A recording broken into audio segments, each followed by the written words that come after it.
창세기 26장 1절에서 5절까지 하겠습니다. 26장 1절로 5절 같이 있습니다.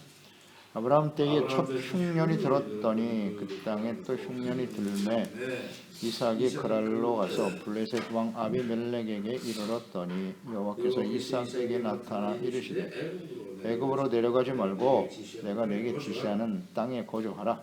이 땅에 거류하면 내가 너와 함께 있어 내게 복을 주고 내가 이 모든 땅을 너와 내 자손에게 주리라.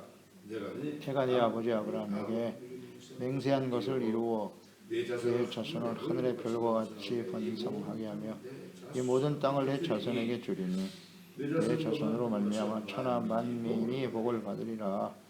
이는 아브라함이 내 말을 순종하고 내 명령과 내 계명과 내 율례와 내 법도를 지켰음이라 하시니라. 아멘. 시련과 축복의 약속. 아브라함으로부터 복의 근원이 되는 언약을 계승한 이삭. 그 이삭은 또 어떤 과정을 거쳐서 이 하나님의 구원의 언약을 이루어 가는가 묵상하게 됩니다. 아브라함 때와 같이 이삭의 때에도 흉년이 찾아왔더라. 흉년을 만나게 되었네요. 이것은 믿음의 시련이죠. 우나프루 에바입니다. 언제나 이 과정을 거쳐야 돼요. 거쳐야 합니다. 이런 시련은 반드시 찾아온다. 그래서 1절에 아브라함 때에 가나안 땅에 기근이 있었던 것처럼 이삭의 시대에도 기근이 찾아왔더라. 흉년이 들었습니다. 그러니 이삭이 그랄로 가서 블레셋 왕 아비멜렉에 이르게 되었고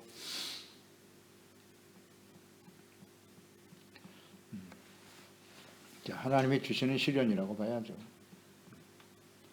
약속을 이어받았는데 언제나 그래요. 우리가 아브라함으로부터 약속을 이어받은 이삭은 온전한 순종의 아들이었죠. 그런데 이삭도 역시 반드시 이 시련의 과정, 이 시험을 통과해야 된다 하는 것을 다시 한번 깊이 생각합니다. 끊임없이 하나님은 우리의 믿음을 이렇게 테스트하시는 분이라는 걸 잘 알아야 돼요. 그걸 이상히 여기면 안 됩니다. 과정을 거치는 거예요. 이걸 모르는 사람들이 의외로 많아요. 하나님 믿었으니까, 예수 믿었으니까 나에게 모든 것이 다 잘 될 거야. 그렇지 않습니다. 왜 그러냐? 우리가 온전하지 못하거든요. 이걸 인정하고 들어가야 돼요. 우리는 하나님의 약속을 받고 은혜를 받은 하나님의 자녀라 할지라도 절대 온전하지 못함. 온전하지 못함. 그래서 끊임없이 배워야 되는 거예요. 하나님께 배우고 또 연단과 시험의 과정을 거쳐서 성숙해가는 것이다. 성숙.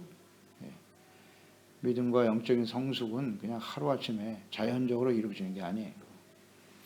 끊임없는 연단과 시련과 학습을 통해서 이루어지는 것이죠. 과거 아브라함이 흉년과 관련해서 아브라함을 말씀하셨기 때문에 하나님께서 그 믿음을 테스트하는 과정, 아브라함에게 일단 하나님 부르셨죠. 부르시고 12장에서 부르셨는데 1절, 3절 축복의 약속을 주시면서 12장 10절에 바로 기근이 들어왔어요. 그 땅에 기근이 들었으므로 아브라함이 애굽에 거류하려고 그리로 내려갔으니 이는 그 땅에 기근이 심하였음이니라. 이때 바로 시련이 찾아왔거든요. 그때 아브라함은 어떻게 대처했을까요? 바로 내려갔습니다.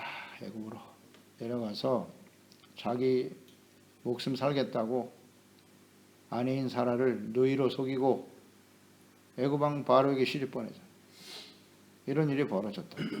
시련이 다가왔을 때 그게 하나님이 약속하신 땅에서 믿음을 가지고 순종하려고 하는 시험이었는데 실패했죠. 실패했습니다. 자신의 생명을 유지하기 위해서 아내를 팔아넘겼다.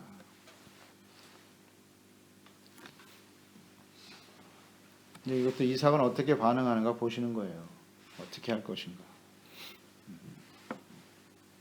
그러니까 이런 성경 말씀을 자세하게 기록하신 이 은혜가 얼마나 감사한지요.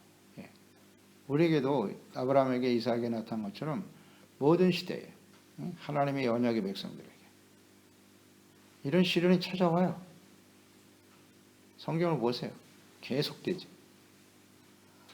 근데 이 시험을 어떻게 대처해야 되는지를 몰라. 이 교훈을 얻질 못해요. 이렇게 성경에 자세하게 기록해놨는데 오늘날 우리도 마찬가지고요. 2절에 여호와께서 이삭에게 나타나 이르시되 그랬거든요. 흉년이 찾아왔을 때 하나님께서 나타나셨다. 이게 또 중요해요.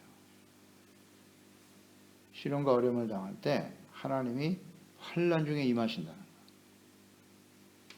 거예요. 하나님의 이 말씀은 시련과 어려움을 당할 때는 언제나 우리는 하나님께 집중해야 된다. 하나님이 우리를 지켜보고 계신다는 얘기인데요. 그럴 때 우리는 하나님의 말씀에 귀를 기울이고 하나님께 더 가까이 나가 주님을 배우는 이런 삶이 되어야 하죠. 환난 중에 임하셨다. 시편 46편 1절로 3절이죠. 하나님은 우리의 피난처시고 우리의 힘이 되시고 환난 중에 만날 큰 도움이시다. 그러므로 땅이 변하든지 산이 흔들려 바다 가운데 빠지든지 바닷물이 솟아나고 뛰놀든지 그것이 넘침으로 산이 흔들릴지라도 우리는 두려워하지 아니하리로다. 아멘입니다. 아멘. 하나님이 우리의 피난처가 되시고 피난처는 고통과 시련을 당해보지 않은 사람은 몰라요. 하나님이 나의 피난처란 사실. 고난 당해보지 않은 사람은 몰라요. 세상 누구도 나의 도움이 될 수 없고 내가 어디로 가도 피할 수 없는 그런 절망적인 상황을 경험해보지 못한 사람은 하나님이 나의 피난처라는 사실을 몰라요. 모르죠, 당연히. 환난 중에 만날 큰 도움이 되시는 분이 오직 나의 하나님이심을 알 수가 없죠. 당해보지 않은 사람. 하나님만이 환난 중에 우리의 도움이 되시는 거예요. 이걸 지금 이삭에게 경험하게 하시려고 합니다. 하나님만이 나의 도움이시다. 이런 시련이 다가오면 우리는 다 인간적인 생각과 판단을 하잖아요. 내가 가지고 있는 능력으로 무슨 자신의 인맥을 통해서 사람들을 통해서 해결할 수 있을 것처럼 생각하겠죠. 그게 얼마나 허망한 인간을 보여지게 하시는 거예요. 깨닫게 하시는 겁니다. 이걸 몰라요. 그래서 하나님만이 나의 도움이시다. 이걸 알아야 되는 거지. 그래서 하나님께서 그런 많은 시련의 시간을 지나게 하셨던 다윗의 고백 10편 29편이죠. 10절로 11절에 여호와께서 홍수 때에 자정하셨다. 홍수 때에 자정하셨으며 여호와께서 영원토록 왕으로 자정하시도다. 여호와께서 자기 백성에게 힘을 주시며 여호와께서 자기 백성에게 평강의 복을 주시리로다. 아멘. 홍수 때에 자정하신다. 홍수 무섭습니다. 싹 쓸어갑니다. 아무것도 없어요. 두렵죠. 흉년도 무섭지만 홍수도 무섭지요. 환난입니다. 환난. 이 환난 중에 하나님이 계시다. 임하신다. 찾아오신다. 정확한 고백이죠. 다윗은 몸소 경험했어요. 그래서 하나님만이 나의 피난처시고 나의 도움이 되심을 끊임없이 고백하지 않습니까? 이렇게 시련과 어려움을 당할 때 하나님이 함께 계신다는 사실, 나타나신다는 사실을 알아야죠. 하나님의 백성이기 때문에, 언약의 백성이기 때문에 그런 거예요. 왜 이런 일을 만나게 하실까요? 이런 게 중요하지 않아요? 현상만 본다고, 우리 현상만. 눈앞에 보이는. 왜 만나게 하셨을까요? 하나님을 믿고 의지하도록 겸손해지라는 거죠. 하나님께 대한 절대적인 신뢰와 믿음을 가지고 살아가라는 겁니다. 뭐 어렵나요? 하나님만이 나의 도움이시라고. 간단한 진리를 모르는 사람들이 너무나 많죠. 오늘날도 마찬가지예요. 우리 오늘날 이 시대에도 혼란은 계속돼요. 그것도 하나님의 백성들에게 이런 시련과 혼란이 찾아온다? 이상한 일도 아니죠. una prueba. 어떻게 대처해야 하는가? 이런 것이 중요하잖아요. 하나님이 계십니다. 흉년을 만난 이삭에게 하나님이 나타나셔서 뭐라고 말씀하셨나요? 애굽으로 내려가지 말라. 애굽으로 내려가지 말라고 명하셨어요. 아브라함 때와 같이 이삭의 때에도 애굽으로 내려가지 말라고 하셨습니다. 비록 흉년이 찾아와도 하나님께서 주신 언약의 땅, 약속의 땅이잖아요. 가나안 땅. 이 약속의 땅 하나님을 믿고 의지하며 그분의 보호하심과 인도하심 속에서 살아갈 것을 명하고 계시는 거예요. 가지 말라. 그래서 3절로 4절에 내가 네게 지시한 땅에 거주하라. 그곳에 거류하면 그렇게 말씀하셨거든요. 내가 네게 지시하는 땅, 아버지 아브라함에게 주신 언약의 땅이죠. 가나안 땅, 기업으로 주신 땅. 비록 흉년이 찾아와도 환난과 위기와 시련을 만나고 있는 바로 그 땅에 거주하라고 말씀하고 계시네요. 그곳에 거주하라.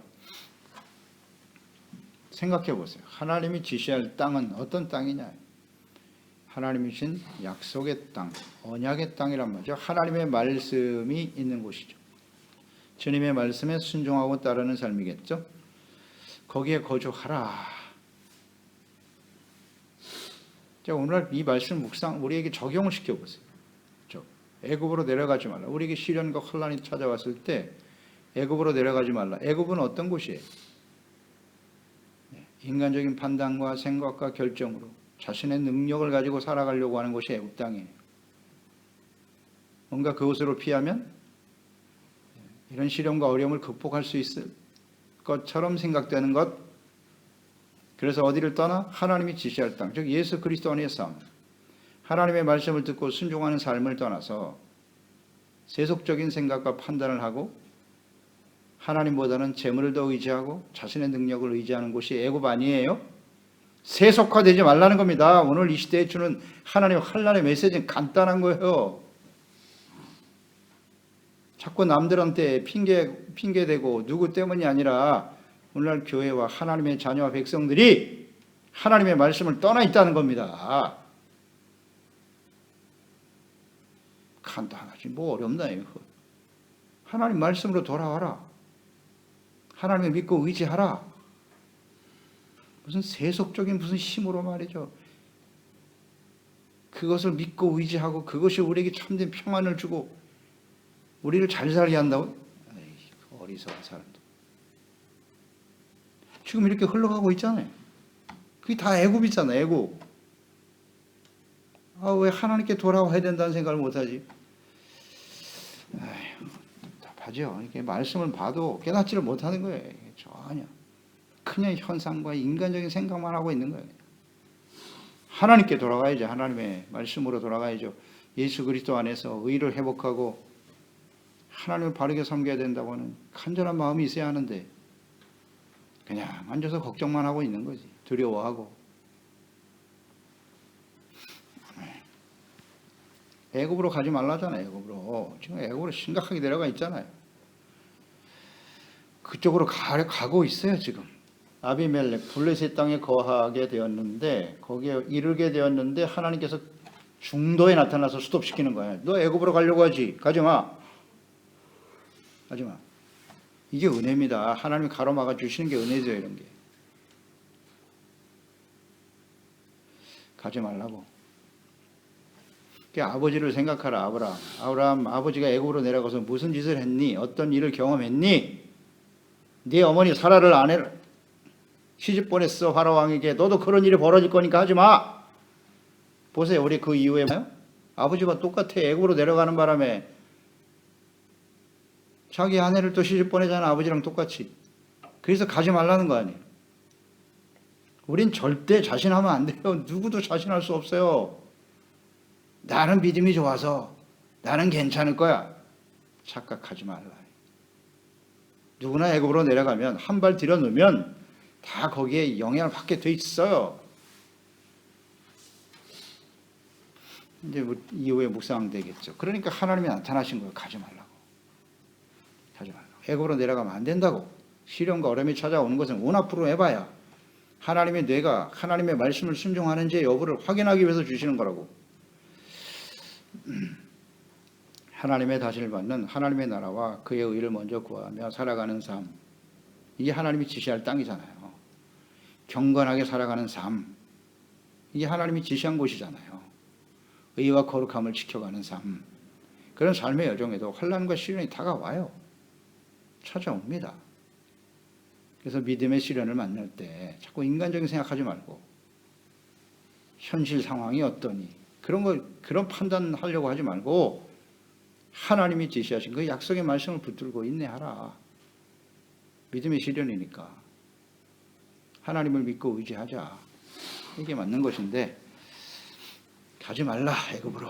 그럴 때 하나님이 주시는 약속도 있어요. 내가 내려가지 않으면 그러면 어떤 약속을 주셨나요? 3절 4절에 나와 있죠. 내가 너와 함께 있을 것이고 복을 주어 내가 이 모든 땅을 너와 내 자손에게 주리라. 내가 내 아버지 아브라함에게 맹세한 것을 이루며. 이게 중요한 프로에바군요. 내 자손은 하늘의 별과 같이 번성하게 하며 이 모든 땅을 내 자손에게 줄 거야. 내 자손으로 말미암아 천하 만민이 복을 받으리라. 아멘. 이걸 확인해 보시려고 하나님이 시련을 주셨구나. 흉년이 찾아오셨네. 자, 이 축복의 약속을 한번 잘 보세요. 이건 아브라함에게 주셨던 약속과 동일하죠. 동일합니다. 이 약속을 지금 이삭에게 말씀하고 계신 이 약속의 축복이 아브라함에게 주셨던 말씀과 동일한데 이 약속의 축복을 아브라함에게 주셨던 때가 언제이뇨? 창세기 12장에도 부르실 때 하나님이 주신 약속이기도 하지만 창세기 22장입니다. 22장에 하나님께서 아브라함을 시험하여 이렇게 시작하잖아요. 내 아들 이삭을 모리아산에 번제로 바쳐라. 이때 다가온 시련이거든요. 흉년도 심각하지만 자기 자식을 번제로 드리는 것처럼 더 큰 시련은 없어요. 아브라함이 이런 시련을 만났을 때 온전히 순종했거든요. 그때 22장 17절에 말씀하시죠. 내가 내게 큰 복을 주고 내 씨를 크게 번성하여 하늘의 별과 같고 바닷가의 모래와 같게 하리니. 똑같네요. 이 약속의 말씀이 내 씨가 그 대적의 성문을 차지하게 될 거야. 보세요. 이 지금 이삭에게 주고 계신 축복의 약속이 창세기 22장 17절에 주신 말씀과 같다. 무슨 의미예요? 아브라함이 이삭을 제단에 바치게 하는 그런 시련을 만났을 때 하나님 주신 약속이다 말이죠. 그래서 저는 묵상을 해봐요. 왜 이 말씀 22장 17절의 말씀을 여기 다시 이삭에게 말씀하셨을까? 창세기 22장 17절에 모리아산에서 주셨던 하나님의 약속의 말씀을 이삭과 관련이 있단 말이에요. 이삭이 단번에 자신을 번제로 드리고 아버지와 하나님께 순종했었을 때 주신 약속이었거든요. 그 약속이 지금 이삭에게 계승되고 있는 것이거든요. 그런데 내 아버지 아브라함이 너와 함께 있을 때 이 약속의 말씀을 들은 걸 내가 알지. 내가 이 약속을 너에게 다시 한번 확인시켜 줄 테니 내려가지 말라고.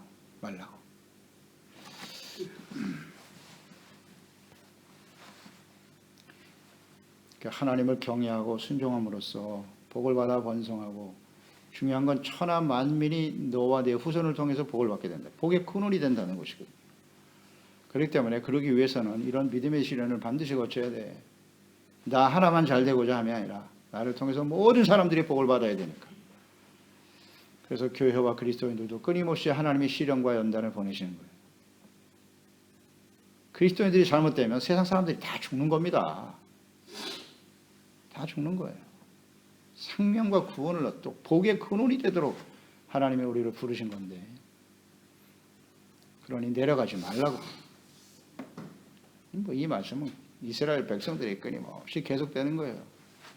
계속되는 겁니다. 흉년을 만나게 하시는 이유. 그럴 때 우리 하나님의 자녀 백성들은 어떻게 해야 하는고? 어려운 것도 아닌데요. 하나님은 이삭이 순종했던 것처럼 아브라함이 이렇게 순종했던 것처럼 이삭 너도 이런 시련이 다가왔을 때 하나님이 지시할 그 땅에서 하나님을 믿고 의지하고 순종하기 바란다. 하나님의 온 앞으로 해봐죠. 시험입니다. 너는 어떻게 할래? 그 5절 말씀에 보면 하나님의 시험을 주신 목적이 나와 있죠. 하나님이 왜 이 시험을 이삭에게 주셨는지. 5절에 이는 아브라함이 내 말을 순종하고 내 명령과 내 계명과 내 율례와 내 법도를 지켰음이라 하시니라. 아브라함에게 아버지 아브라함에게 복을 주셨는데 이 축복의 약속이 너와 같이 너보다 더 심각하죠. 자식을 바치는 시험을 만났을 때 아버지가 순종했지 아브라함이. 그래서 이 축복의 약속을 아브라함에게 주셨는데 그 약속의 축복을 내가 다시 한번 너에게 준다는 거예요. 너에게 줄 터이니 절대로 애굽으로 내려가지 말라고. 시련과 환난을 당하여 하나님이 약속하신 땅에서 벗어나지 말고 하나님을 믿고 의지하라는 거 아닙니까? 그러니까 시련을 주신 목적이 여기 있다는 거잖아요. 말씀을 순종하라. 아브라함이 그랬던 것처럼 아브라함은 말씀과 명령, 내 계명, 율례를 법도를 어떻게 지켰다. 그러니까 우리 하나님의 자녀 백성들에게 다가오는 시련과 환난의 목적은 어디에 있다? 이거예요. 하나님의 말씀에 순종하는지, 그 말씀, 율례, 법도를 지켜 행하고 있는지를 테스트하죠. 뭐 어렵지 않아요. 어렵지 않습니다. 이 창세기는 그래서 진리인 거예요. 진리 기초의 기초. 이 계속 이어집니다. 계속 이어져요. 아브라함에게 왔던 시련이 지금 이삭에게도 찾아오고 있고 그 이후에 이스라엘 백성들에게 계속되지요. 뭐 수없이 많은 예를 들 수 있습니다만 신명기 8장을 가보죠. 2절로 3절에 보면 내 하나님 여호와께서 이 40년 동안에 내게 광야의 길을 걷게 하신 것을 기억하라. 이는 너를 낮추시고 너를 시험하사 내 마음이 어떠한지 그 명령을 지키는지 지키지 아니하는지 알려 하심이라. 너를 낮추시며 너를 줄이게 하시며 또 너도 알지 못하며 내 조상들도 알지 못하던 만나를 내게 먹으신 것은 사람이 떡으로만 사는 것이 아니라 여호와 입으로 나오는 모든 말씀으로 사는 줄을 내가 알게 하려 하심이니라. 아멘이지요. 왜 40년 동안 이스라엘 백성들 광야에서 시련과 고난을 당하게 하셨는가? 환난을. 분명하잖아요. 너희가 하나님의 말씀을 내 명령을 지키는지 지키지 않는지 오나프로 해봐. 낮추시고 줄이게 하시고. 왜 그렇게 하셨니? 하나님의 말씀대로 산다는 것은 그 말씀을 듣고 지켜 순종하는 삶을 훈련시키겠다는 거예요. 그래서 지금 이삭에게도 이런 흉년이 찾아온 거예요. 그러면서 이 5절 말씀 목적을 말씀하시죠. 내 아버지가 계명, 율례, 법도, 규례 나의 말에 순종했지. 이게 시련이 찾아오는 이유입니다. 말씀으로 돌아가라는 거예요. 하나님께 온전히 순종하라는 겁니다. 간단한데요. 지금 이런 삶을 떠나면 이런 시련과 환난이 다가왔을 때 다가오는 이유죠. 말씀으로 돌아가라. 기초를 바르게 세우라는 뜻 아닙니까? 기초를 바르게 세우라. 하나님의 말씀으로 살아가고 있나 우리는? 그렇지 못하죠. 그렇지 못하죠. 그래서 이런 시련이 다가오는 거예요. 하나님께 돌아가야 된다. 그래서 언제나 하나님의 자녀 백성들은 이런 시련은 반드시 다가옵니다. 그럴 때 말씀으로 돌아가. 하나님이 약속하신 땅에 거주하고 예수 그리스도 안에서 그리스도의 말씀 안에서 말씀을 순종하는 의와 거룩한 삶을 회복해 가는데 여기에 초점을 맞춰야지. 그러면 하나님께서 기회를 주실 텐데요. 이 기회를 놓치지 말아야죠. 기도하겠습니다. 하나님 아버지, 오늘도 이삭에게도 아브라함의 대를 이어서 하나님의 언약, 구원의 언약의 축복을 약속으로 받은 이삭인데요. 그 이삭도 역시 이 과정을 거쳐야 되지요. 하나님이 시험하시고 믿음의 시련이 그에게도 찾아와요. 당연히 와야 하죠. 그래서 하나님께서 그 흉년 아브라함 아버지와 똑같이 만나게 하셨는데 그는 어떻게 해야 하는가? 하나님이 직접 그 가운데 나타나셔요. 그리고 말씀하셨어요. 애굽으로 내려가지 말라고. 하나님을 믿고 의지하라. 너 아버지 아브라함이 흉년 만나서 애굽으로 내려갔다가 사라. 그 부인을 바로 왕에게 시집 보내는 일이 있었는데 너 역시 애굽으로 내려가면 그와 같은 일이 일어날 수밖에 없으니 내려가지 말라고. 내려가지 않고 하나님의 약속을 믿고 그 약속하신 땅에 거하면 하나님께서 아브라함에게 주셨던 약속의 복을 그대로 주시겠다는 건데요. 이 하나님의 말씀은 끊임없이 오늘날 모든 시대에 계속되고 오늘 이 시대에 우리에게도 주시는 거 아니겠습니까? 교회와 그리스도인들이 위기와 시련이 다가왔을 때 애굽으로 내려간다. 애굽은 인본주의입니다. 인본주의예요. 인간의 생각과 결정과 판단으로 살아가는 삶일 텐데 세속화된 삶이겠죠? 내려가지 마라. 이것이 오늘날 이 시대에도 동일하게 주어지는 겁니다. 내 명령과 규례와 말씀을 지켜 행하는지 의와 거룩한 삶을 지켜가는지를 하나님 보시겠다는 거예요. 빨리 회복되라는 뜻이겠죠. 그래서 이러한 모습으로 언제나 하나님 앞에 사람이 떡으로만 사는 게 아니다. 재물과 떡이 가득한 세상이죠. 하나님보다 재물을 주인으로 섬기는 이 패역한 세대에 동조하며 살아가는 이 시대에 하나님의 백성들에게 주시는 말씀 아니겠습니까? 하나님을 믿고 의지하고 겸손히 주님을 따르는 우리 소중한 우리 지체들 가족들만큼이라도 우리 자녀들만큼이라도 이 의미가 무엇인가를 깨닫고 겸손히 하나님께 나아가는 말씀으로 돌아가는 우리 모두가 될 수 있도록 은혜를 베풀어 주옵소서. 예수님의 이름으로 기도드리옵나이다. 아멘.